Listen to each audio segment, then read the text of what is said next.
to the Mirror Football podcast with me, Darren Lewis. This week, we're joined by the Daily Mirror Sports News editor Mike Allen, MirrorFootball.co.uk editor Dan Silver, and 3 PM columnist Steve Anglesey. Now, the transfer window is open, and the first big move looks to be Maxi Rodriguez move to Liverpool. Mike Allen, is that a good move by Rafa Benitez, and what else does he need to do in the window? It is a good move. They need somebody to provide some decent supply into the strikers, and as for where he should go next for his January shopping, he definitely needs to get somebody up front to help relieve the pressure on Fernando Torres. I think everybody accepts that Torres has got an unbelievable workload, struggling with his fitness, and he needs somebody who can just relieve him of that pressure. Well, Rodriguez scores goals as well, 32 goals in 121 matches. Steve, what does he bring to the Liverpool side? What can Liverpool fans expect to see from him? Well, I think there's just been a lack of creativity, hasn't there? There's a lack of drive and creativity out of midfield and into the attack, so I think he's going to link up the play a bit more. He can play out wide, he can play through the middle, he gives them some options there. Really, it's not a bad. It's a good deal for Liverpool. You know, he was going to go on a free at the end of the season, so they brought him in for relatively next to nothing, and it just gives them a few more options. You do begin to wonder, though, when you look at the sort of the great long list of failed Rafa Benitez buys. You know exactly how he's going to turn out. He's not a guy who fills you with a great deal of confidence in the transfer market. Actually looks like he's put a bit of thought into it. I mean, he knows Torres' game inside out from his time at Atletico Madrid. He's an international teammate of Javier Mascherano, and he's playing for his World Cup place. So it looks like Rafa's actually trying to fit something in the jigsaw rather than just pulling a 20 million injured Italian rabbit out of the hat. Just stick with you, Dan, because Rodriguez can play down the right, which is where we think he's going to play. What does that mean for Dirk Kuyt? Is he going to continue playing down the right, or will he save him a bit of money and play him down the middle? Well, I mean, it remains to be seen. You know, Rafa has had incredibly bad luck with injury records of the players he's signed, so you know Rodriguez could well pull up in training next week. But I mean, as Mike said, he does need to take some of the pressure off of Torres, and I think moving Kuyt to the middle and maybe even up front, when on occasion, when needed. You know, we'll give Torres a bit of a break. I don't think Kuyt's career is over at Liverpool by any stretch. Now, Steve mentioned about the money that he spent on a player that would have been out of contract in the summer. Mike, how's Rafa going to bankroll the rest of his January spending given the amount of debt that there is at Liverpool? Well, I think he's already said that he's going to have to sell players, and that's going to be the way it is for him. Most windows now, he's going to have to wheel and deal, and he's going to have to make his signings count when he makes them, which has obviously been a big challenge. Are they in a position to turn down £9 million from Birmingham for Ryan Babel? Probably not. I would think that really what they're trying to do is just up the ante slightly, but in the end the answer has to be no. They need to take 9, 10 million, whatever the figure is in the end. I think 10 million would be a great price for somebody who they bought for 11.5 million. He did start like gangbusters, but he completely faded away last season, become totally incidental. And you know, I think that gives them the start of a decent war chest. If they can ship him out, it looks like they're going to get rid of Voronin to Dinamo Moscow. It looks like this time the Desena is going to go to Napoli, which obviously they had in mind at the start of the season, didn't they, when they brought in Glenn Johnson. So that gives him, once the Rodriguez money's out of the way, that gives him, you know, 14, 15 million to play with. Is he helped quite considerably by the fact that Birmingham want to be ambitious, they want to push the bar out, they want to be seen to bring in a big name signing, and that's why they bid so much money for Babel, and they look like going in again, given that Liverpool have already turned down the £9 million bid. Yeah, very much so. I mean, Carsten Jung's promised Alex McLeish £40 million to spend. I think Alex McLeish is saying, great, I'll go out and spend it. And fair play to him. You know, I think they've had a fantastic start to the season. I think we'll come on to that in a little bit. But yeah, they're well within their rights to start flaunting their financial muscle and showing a bit of ambition, and fair play to them. Just one last question on Birmingham. Do you see them maybe nudging themselves into the top 6, given the money that they're spending? They look like they're buying wisely. Aidan McGeady, another player that Alex McLeish is looking at as well. I think top 6 might be just pushing it a bit, given the competition they're up against this season. Yeah. But they're going well. I think the top 6 might be just beyond them, but certainly they're not involved in the struggle that we were expecting. Top 6. I think when you consider that you've got the so-called big 4, then you've got Spurs, who I think will probably finish 4th or 5th. Man City and Villa, who are probably contested for 6th and 7th. We're going for the fashionable teams, aren't we? We're in danger of saying because they're Birmingham, they can't finish in the top 6. No, but I think it's just a matter of the overall strength of the squad. I mean, both Spurs and Manchester City have got enormously deep squads. I'm not so much sure about Aston Villa, but they have got a very good first team.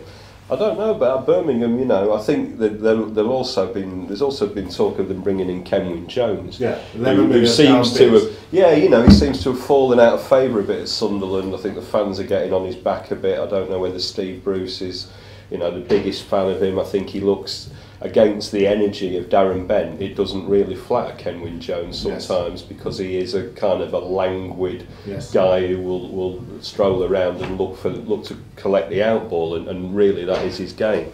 So I think Kenwyne Jones would be an outstanding signing for them. I'm not sure about Aidan McGeady, especially since Celtic want more than 10 million for it. Yeah. Chris Boyd, There's been a big history, hasn't there, of Scottish players who look. But he knows Chris Boyd well from Rangers, doesn't he? He does, but there's been who's been the last Scottish player that's come down from the Scottish game and really stood out. The last Scottish forward, I should say. Yeah, Barry Ferguson. I think the other thing with Birmingham is that you talk about the fashionable clubs, and they're fashionable for a good reason. They have built very big squads, and fair play to McLeish. What he's trying to do is establish a very good quality squad. But this season, I think top 6, top 7 is probably just a bit beyond them. I know we should move on, but very quickly, I know we're saying that they haven't got as good a squad as the teams above them, but they've built on this fantastic record. 11 games unbeaten, first time since 1908 that's happened. So almost a century. So just over a century that's happened, and you just think they're getting the results. So if they're building on a side that is already doing the business, then surely they do have a chance of maybe breaking into that upper echelon. You also have to look at the cautionary side of that, and they've gotten this fantastic run through teamwork and pulling together and team spirit. And what will the effect of £40 million worth of new talent have on that team spirit? Will Lee Bowyer be playing out of his skin when his place is suddenly given over to whoever? I think the top 6 this season is probably beyond them if the January transfer window goes well, if they can gel that into a decent side for next season. And I think we won't be talking about them as relegation candidates, that's for sure. Okay, now let's move on, because the Premier League game of the weekend is undoubtedly at Anfield on Sunday afternoon when Spurs visit Liverpool, having not won against the big 4 team away from White Hart Lane for an incredible 65 games. Can Spurs break that shocking run on Sunday, and what will they do in the transfer window, Mike? No, they can't break that run. You thought about it, mate. You're going to come. No, they can't break that run, because I think Liverpool are now showing signs of stirring. I think there'll be a great atmosphere there with the signing of Rodriguez. And I just feel that maybe Spurs are starting to find out what it's like now to be one of the more fancied teams, and the pressure that brings. And I just fancy Liverpool to start, as I say, stirring from their slumber. Spurs, in the transfer window, I don't know. I think, if Manchester City bring in a right back, I think Micah Richards is a possibility. They don't really have that many areas to strengthen, although obviously Harry does like to spend money in the transfer window, but has said that he's not really planning to spend anything. I'm not really planning to drink any alcohol this month either. But yeah, I absolutely. Think that's going to happen. There's Pavlyuchenko to ship out, isn't there? There's possibly Robbie Keane to go. And if either of those happened, he's going to look at another striker, isn't he? Well, the talk is that he likes Ruud van Nistelrooy at Real Madrid. 33 years old, but he scores goals, won 2 titles for Real Madrid in his 30s by scoring. Because had a big injury, but he's still doing well And he's something that they've not really got, isn't he? As well, he's got the sort of the pace and the skill of Jermaine Defoe inside the area. Yeah. But he's also got the physical attributes that Jermaine Defoe doesn't have. So that's quite interesting. But whether Spurs can break this run, I think this is absolutely crucial, a crucial game for them, and that is an absolutely amazing statistic. Do you think they've not had that belief that they could go to other big clubs? Well, they've probably had a lot of managers in that time as well, so you really can't pin that on Harry Redknapp. But I mean, characteristic of his managership at Tottenham has been the bullying of small clubs, which is the first stage to building real Premiership success. In United and Arsenal and Chelsea have been doing, Liverpool have been doing this for years and years. So they've got that bit right. But yet this season, where Villa and Manchester City have all beaten clubs in the top four or drawn with them, and when they've beaten them well. You know, Tottenham have yet to do that, and that really is a big psychological step for them. Dan, I just wonder, they won at White Hart Lane earlier in the season against Liverpool. Why can't they go to Anfield and do it?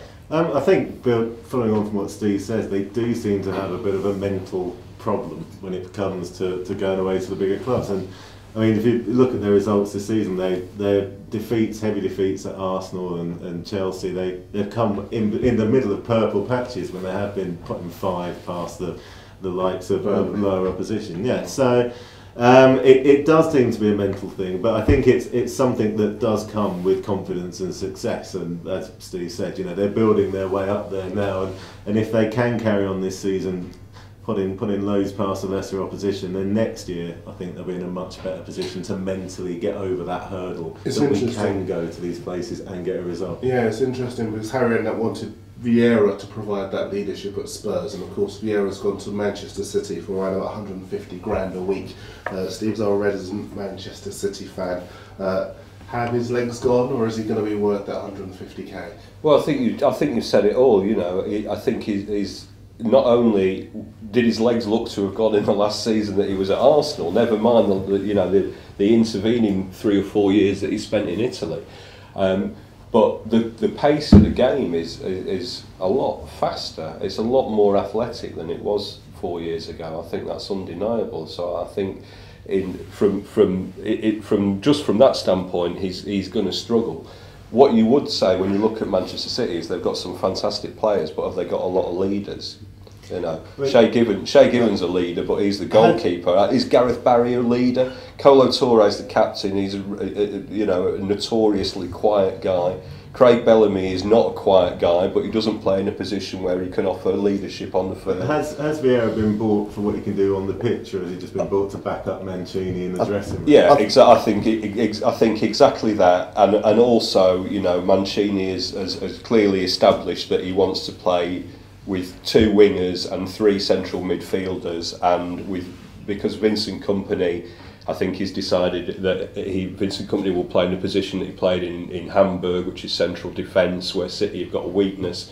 So he's now got 3 central midfielders. He's got Gareth Barry, he's got Stephen Ireland, and he's got Nigel de Jong, and Vieira will fit in there and play in the FA Cup games, I guess. Yeah, I think Vieira can only have been brought in for his leadership abilities other than football.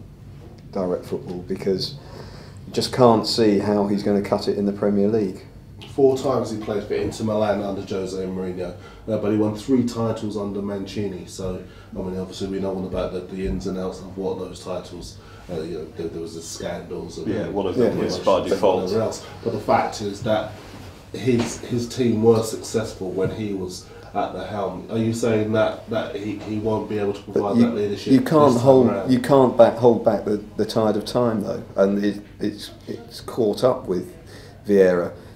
However, as Steve says, the issue of leadership in the dressing room, maybe even leadership on the pitch in certain matches, perhaps is something that Mancini thinks Vieira can bring. But I mean, as far as his playing ability and his his leadership from that point of view, by example, you've got to say that he's not there for that reason anymore. 3-4 years ago maybe, but not now. Yeah, I mean, there's also when he was sort of mooted to be going back to Arsenal, there was a lot of talk of him maybe taking up a coaching role, wasn't there? And I know Arsene Wenger spoke about that being something that Vieira had communicated to him that he was interested in, and I just wonder, after the big sort of clear out of all Mark Hughes' staff, whether Mancini has looked around there and thought, oh, I'm quite light here, and here's a bloke who could actually come in and do a bit of coaching as well as filling in the squad, you know. So you think he'll be around for the longer term? Well, he's got an 18-month contract, but then Mancini's got a 6-month contract, so we don't know. He'll be here longer than Mancini. He could be, yeah. He'll be the manager next year. Dan, Vieira's Owen Cole of Arsenal admitted they're in the market for a striker. They've been linked with your West Ham striker Owen Cole. As a Hammers fan, would you like to see him go to Arsenal? No, I wouldn't like to see him go anywhere. It's a bit of a surprising one, that. I mean, Wenger does like strong, powerful players, but Owen Cole, I think, has two things going against him for Arsenal. His terrible injury record, and it's been dogged with rumours of degenerative knee and back problems all of his career. And the second thing going against him is the fact he's English. I mean, we know Arsenal doesn't like signing English players. But as to who they should sign, John Cross put together an excellent striker shortlist on MirrorFootball this week, actually, that he claimed Wenger had a look at and chuckled at, which probably tells you as much about John's list as it does Wenger. But I think who he'd like to sign is Zeko from Wolfsburg, but I think it's too expensive for him. I think it's about 25 million there, and Arsenal doesn't spend 25 million quid if they can help it. Chamak, the eternal option, of course, Liverpool coming in for them. But I think his favourite is André-Pierre Gignac from Toulouse.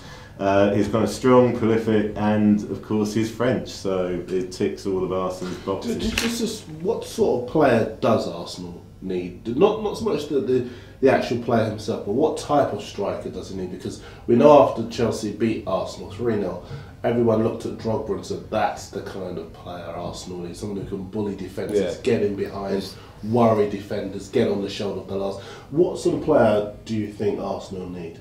Is there any club, any team that wouldn't benefit from having a Drogba in the team and a Drogba style? And that's what most of the teams are looking for. I mean, you look at any of the top Premier League European teams, and they would all like a powerful centre forward style, but also extremely athletic, because the modern game you need pace. Yeah, it's interesting because going back to where we started, we were saying Kenwyne Jones, Birmingham, for him, and you were saying maybe he doesn't add as much as Darren Bent, but Spurs had a long look at him for quite some time because he was in that Drogba mould, and you just wonder if he could be maybe an Arsenal player. I don't think he's mobile enough to be an Arsenal player. Arsenal fans thought Adebayor was lazy, and Adebayor makes Kenwyne look like, well, you know, no, I don't think he'd fit in there at all. But that's the characteristics they need. They need a bull in there, don't they? They need somebody different to who they've got. They need somebody with height and strength, I think. They need all those things, but of course Wenger has constantly ignored it. You know, over not this season, not last season, but over season, over countless seasons. So I'd be interested to know why, if he goes for a player like that, he's undergone this sudden conversion. Do you think, Mike, that his buying a striker, Arsenal winning the title, is dependent on Wenger buying a striker in the January transfer window? No, I think that they need a strong midfield presence as well to help Fabregas. So no, I mean they're are they top scorer in the Premier League this season? 51 goals they've scored, 26 from midfield. So you can't say that they won't win the title because they won't score goals. They're scoring goals, but they are running out of bodies though at the moment. Yeah. We're running out of bodies. I mean, Aaron Ramsey's coming for up front. Fabregas done well. Yeah, I mean, they've scored 17 goals up front this season. So actually they've had more goals from midfield than they have actually had up front. And still they've scored more goals than any other team in the Premier League. So in a way, they're almost not struggling. But they do need a new striker. A new striker would give them two things. It would not only give them a new way of playing, it would give the opposition something else to think about, a different way of having to deal with Arsenal. And you know, Arsenal are a very difficult team to defend against. and to organise a team to play against when they're playing well. If they've suddenly got the option of a big bullish centre forward, then it's another problem altogether for opposition defenders. But whether he goes down that route, I very much doubt. I also think that they, again, as we said with Tottenham, you know, they are able to effortlessly rather, that was not very effortless, they're able to effortlessly roll over the smaller clubs, aren't they, and look absolutely sensational while doing it. But when they've come up against, you know, unlucky defeat at Manchester United, defeat when they played well at Manchester City, and then maybe not having that option is what's costing them in those big games. So I'm going to stick with you, Steve, because the best game on last weekend, this weekend rather, is Manchester United's tea-time visit to, we talked about Birmingham before, they're flying at the moment. Was that shock in the FA Cup for United against Leeds a blip, or is it some sign of something more serious? Well, I think time's going to tell, isn't it? But they are plainly missing Ronaldo, and who wouldn't miss Ronaldo? They're missing Tevez, who's scored 8 goals in his last 8 games now, and now really is beginning to look like either a £25 million player or a £50 million player or whatever ridiculous sum we paid for him. But I don't know. I've been thinking for a couple of seasons now that maybe having Rooney and Ronaldo and to a lesser extent Tevez has kind of papered over some of the cracks in. I think Manchester United's defence has been magnificent. I think Manchester United's forward line has been magnificent. But I think their midfield, apart from in big games, has been generally very unconvincing. And I really do wonder whether that's the genius of Ronaldo and Rooney and Tevez and that defence which is now creaking with Vidic out and Ferdinand out has papered over the fact that the midfield is actually quite ordinary. I'm going to come back to that midfield in a second, but Mike, the defence, Steve mentioned Vidic pulled out of the game against Leeds last Sunday. Rumours of him trying to engineer a move to Real Madrid. And is that destabilising the United side, and do you see that there's anything in that? I think there's certainly something in it, because I think we know that his wife is very keen on a move away from Manchester. But is it destabilising the side? I think probably the bigger problem is his relationship with Ferguson. Now, there's nothing more that will destabilise the side than if the key central defender has fallen out in some way with Ferguson. And certainly the manager's reaction when he pulled out at the last minute of the game against Leeds suggests that there is a serious problem there, and there is only ever one winner. But whether United are winners by the pair of them splitting is entirely another matter, of course. Dan, Steve mentioned the midfield. Do you find that they're too lightweight to cope with winning a Premier League with so many other teams strengthening this January? Yeah, I mean, Ferg has said he's not going to do any business this summer and this January rather, and I think that might come back to bite him. Obviously, they have their financial problems as well. I think the comment by Gary Neville this week that even he admitted, hey, we're a little bit over-reliant on Wayne Rooney, I thought spoke volumes for someone to break ranks from the United camp and say that. I mean, we often criticise Liverpool for being a one or two man team, but this season I think Manchester United have very much been a one or two man team, depending on which central defenders they've got. Rooney has carried them through a lot of games, and yet there doesn't appear to be much support behind him. Berbatov's been an absolute disappointment, would you say, Mike? Oh, completely. I think that the reliance on Rooney is becoming more and more apparent as the season goes on, and other players become maybe a bit more weary.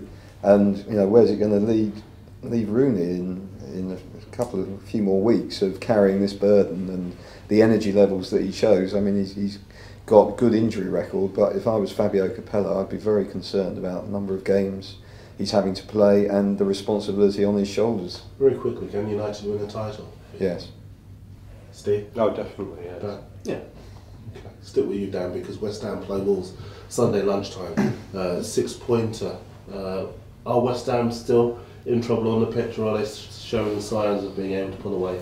No, we're very, very much in trouble on the pitch. I think the main problem we've had this season, apart from the off-field financial problems, of course, is the inability to get any consistency or momentum going.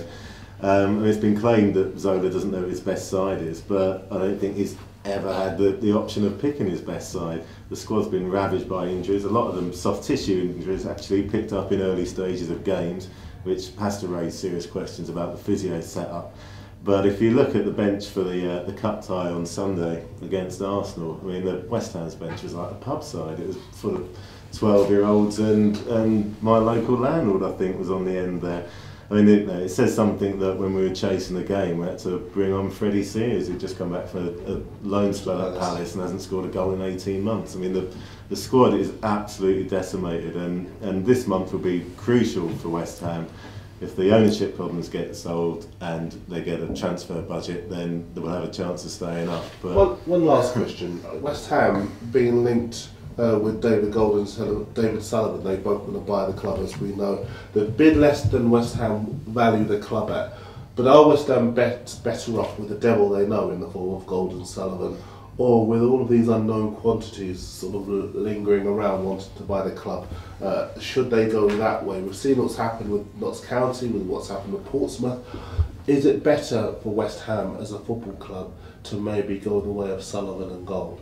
I'll start with you, Dan. Personally, as a West Ham fan, yes, I would prefer us to go with Sullivan and Gold. I think some mid-table stability stroke mediocrity is exactly what the club needs for the next couple of years to become a nice, well-run, stable Premier League club. We went with the unknown 4 years ago when the Icelandics came in, and it was an absolute disaster. And the problem with very rich owners that come out of nowhere is not only the fact they might not have the money they claim to, but also that if they don't have the experience of running a football club, you end up with a situation we had where Egert Magnusson, the chairman, was splashing millions of pounds on injured players, giving old players like Freddie Ljungberg 80 grand a week.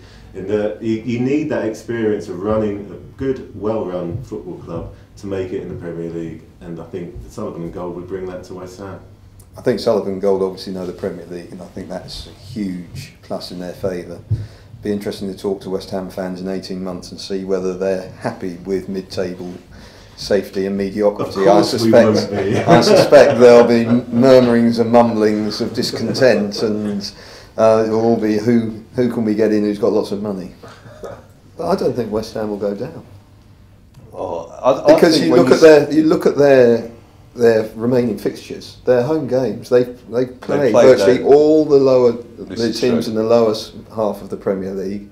Zola last season, it looked like he completely lost his way at one point, and yet he managed to turn it round, and they went on quite a good run. Which is lucky. It's looked like he's lost his way at many points this season already. I think he has looked like he's wondered what on earth's going on, but I think you've got to look at the other clubs around as well, and you've got to say that obviously Portsmouth are probably destined to go down, and there are too many other teams who have got harder fixtures, and I just think that it's probably fallen in West Ham's favour, and they've got their bad spell out of the way already. But when you saw that, that West Ham team that played Arsenal last week when you looked at that team, that's worse than Hull's team. Now, they have had injuries, but it's a very, very weak side. You know, that's arguably as weak as Bolton are. It's not as weak as Portsmouth are. And it's, you know, and the expectation at West Ham and the way that West Ham like to play and Zola likes to play seems to me to be a recipe for disaster, you know. Okay. Just very quickly, I know we're going to wind up now, but has Owen Cole made the right move going from Burnley to Bolton? Yes, he's Bolton legend. He's played about 50 games for Bolton, but he is really a Bolton legend. I mean, Owen Cole scored. He scored in his time there. He scored against Arsenal in the cup. He scored against Everton in the cup. He scored the first goal when they came back against Reading in the playoff final. He's really well liked. He's going to get more cash, which is clear for himself, which is clearly an issue here because he wasn't getting much at Burnley. He's going to get a few bob to spend in the transfer window. Bolton are a bigger club than Burnley, with a much larger fan base, much more passionate fan base. And Burnley, although they're a brilliantly run club which have done really well with Owen Cole, they've got a wage structure which means that the maximum earner is 15 grand a week, and that is not going to really cut it. So Steve hasn't thought about it too much. When's that Owen Cole book coming out, Steve?